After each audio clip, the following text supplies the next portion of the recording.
Welcome to the Marine Channel. What do you think of this for a model? It's a Comitti. It's gorgeous. And we're going to go on board one in a minute. Not quite the same as that one, but it's just behind me and it's lovely and the sun is shining, so we're having fun. But let me just show you this. This is the model range from Comitti. Comitti are an Italian boat builder. They've been making boats since 1956 and they've basically got 4 ranges. Now, I'll say it badly, Venezia, 34, 31, 28, 25 down to 22. The Breva, which is a kind of, it's the same hull, but it's a slightly more modern execution. The Venezia is kind of a classic boat. The boat we're going to go on in a moment is the Isola, which means island. And they're also producing an electric version of the boat, which is designed for kind of the lakes, mid-European lakes. We'd love to see that one, but it's not here today. So we're going to go down and have a look at this Isola 33, and there she is.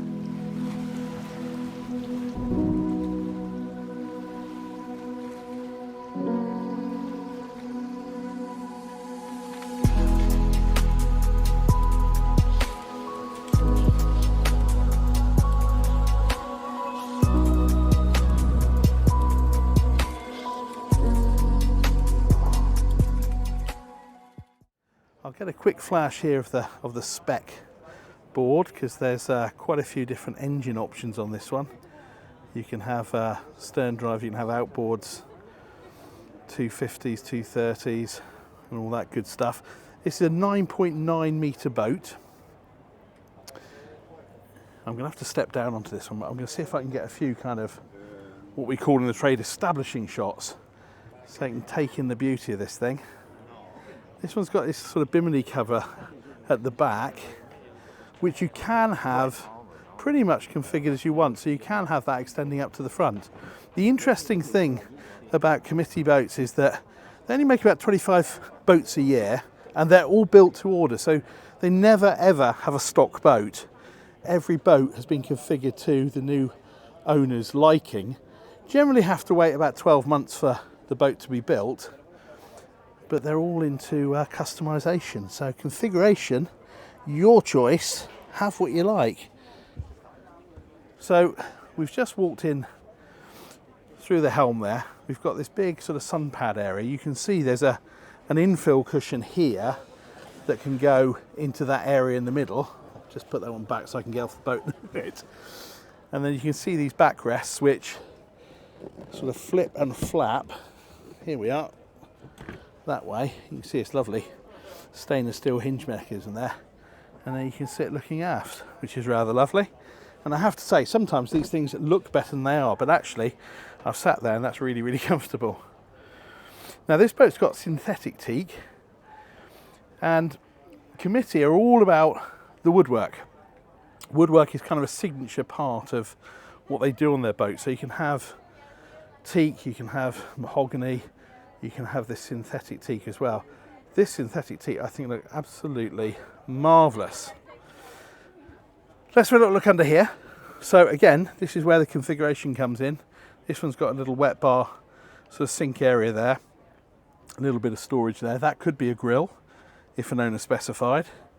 Down here we've got a great big fridge full of cold drinks, which I'm starting to salivate about, and then big storage area down there. Again, you could have that made into a bin. You could have that, I guess, as extra refrigeration. Whatever you want, the team can do. Okay, so around to the helm here. Got a triple helm seat. Usual sort of setup here with the bolster that lifts up. So if your helming stood up, you can lean against that. And then this lovely, lovely stainless steel footrest here. So all the essentials in terms of switchgear, multifunction display, all your analog dials as well, joystick controls, steering wheel is adjustable for height as well. This one's got fusion stereo, compass up the top, but nice helming position. Just get in here for a moment, you can see the view out. So you've got that screen offering quite a lot of protection. And then up over, you can see the promise of what we've got on the kind of the foredeck. So let's move around there. Nice big wide walkways. You can see all this kind of padding along the side here, so you're not going to hurt your hip if you bump into anything.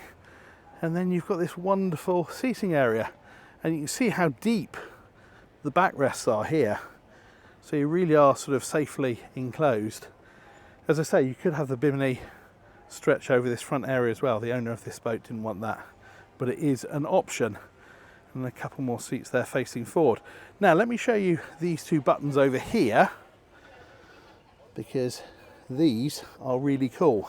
So first trick of the day is that we can raise and lower this this table. So that will go all the way down, and that will then form a great big sun pad. I'm not going all the way down, but you get the idea.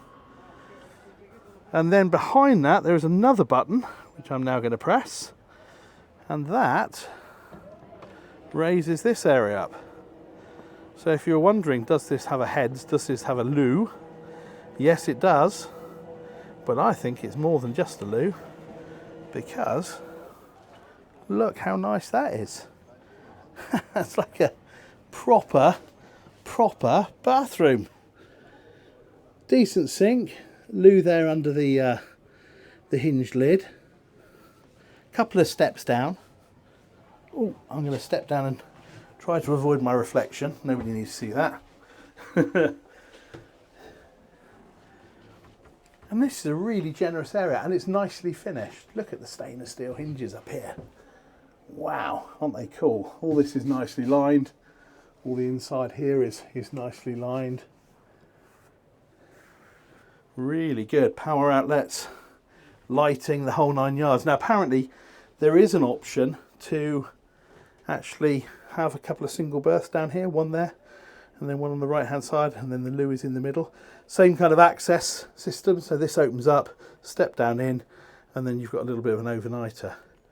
But I think that's a really unexpectedly generous heads area. And of course what that does is it means it transforms this boat from just being something you can go out in for a couple of hours into something you can genuinely spend the whole day out on. And there she is.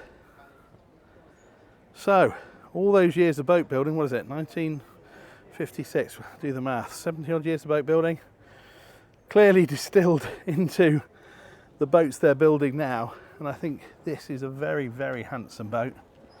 As I say, they don't build many of them, so if you are fortunate enough to have one, then you're a very lucky person, I would say. Anyway, there you go. Another lovely, lovely boat on a sunny day down in Palma. Thanks very much for watching. If you've liked, give us a like, make a comment, tell your friends, share, but most importantly, keep coming back for more. It's why we do these walkthroughs. Thanks very much, and we'll see you on the next one. Bye-bye.